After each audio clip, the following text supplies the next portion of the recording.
Hi, my name is Glenn. I'm a student here at JTech, and today I'll be testing or showing you how to test the washer motor, the wiper motor, and also the rear defroster on the back window. So the first thing we're going to test for is we're going to test that there is electricity in the connector here on the washer motor. So I got this turned on. I got Reggie in the car. If you can turn it on, Reggie, and hit the switch, please, sir. Just pull the wiper switch or the washer switch. Alright, there you can see we're getting a reading on it. It should be source voltage or pretty close to source voltage, as that looks like we've got going on there. Alright, so the next thing I'm going to do is I'm going to test to make sure we have continuity in our washer motor. So what I'm going to need to do then is I'm going to turn this to continuity, and then I'm going to need to connect these two leads to my two terminals in my washer motor. You probably won't be able to see it down here, but you will hear a little beep once I get them on there. There you can hear the beep showing that we have continuity in our motor. We got the washer motor out of the way. I'm going to show you how to test the wiper motor now. So the first thing we're going to do is I've got this hooked up ready to test for our low speed setting on our wiper motor. So all I got to do is touch the negative of the battery here, and you can see we're working on the slow setting. So I'm going to swap it over real quick to the high setting now. So we got that hooked on. Touch this here. And now you can see it's working on the fast setting. So now we know our motor works.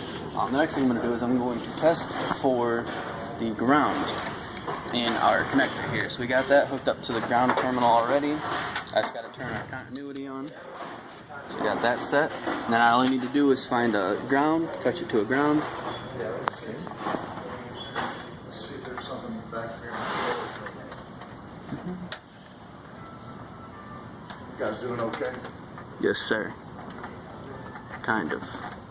If I can find one that works here.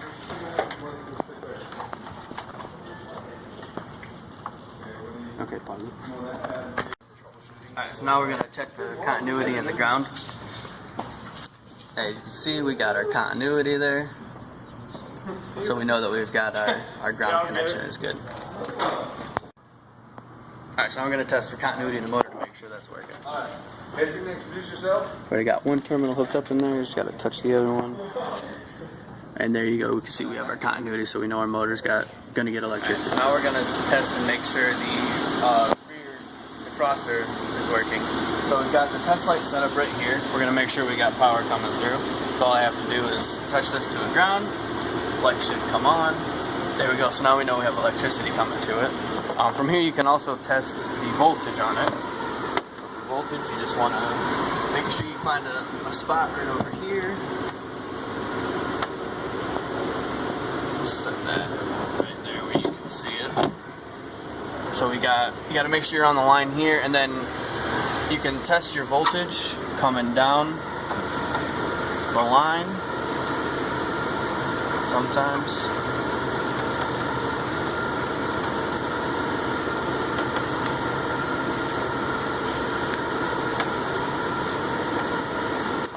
Resistance. Make sure you're on voltage first. Makes it a lot easier.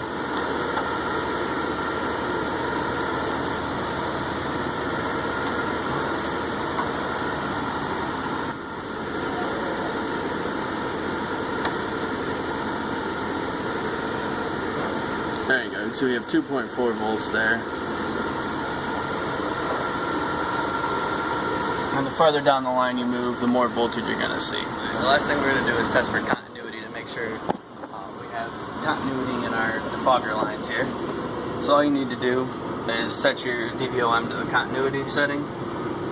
Put one here, one on the same line. You hear the beep. And the farther down the line you go, the higher your